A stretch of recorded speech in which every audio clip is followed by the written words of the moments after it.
Vart är vi nu, Max? Kyrkhuset. Varför? Amanda en fjolla. Sluta. Ja, vi hittade ut från akuten. Va? Vad ska du fråga? Vi ska upp. Titta. Dit. Dit. Oj, ja. Det här skrivs på bloggen, Max.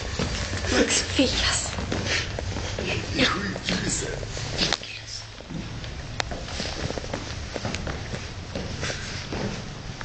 Nu är vi snart i centralen här. Det är stängt där också. Klart man tar sig ut. Tar man sig ut.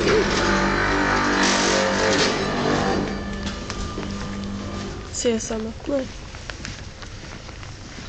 Tufft. Oj. Stänst också. Varför är vi här? Vart skulle han komma? Dit eller? Va? Skulle han inte komma? Ja, men då sitter vi ju antagligen och väntar.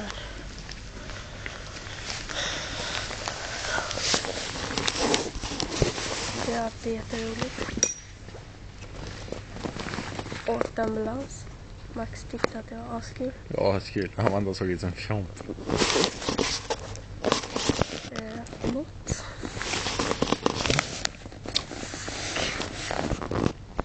Åh. Wow. Hur satt den här skiten? Åh.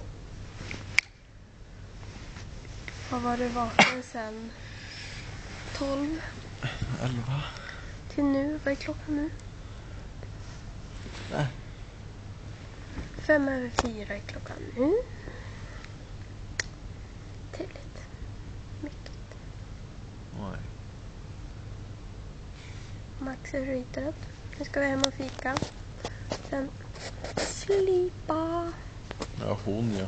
Och sen ska vi... Eller jag ska på Hammarskolan. Träffa gamla lärare och elever. Precis.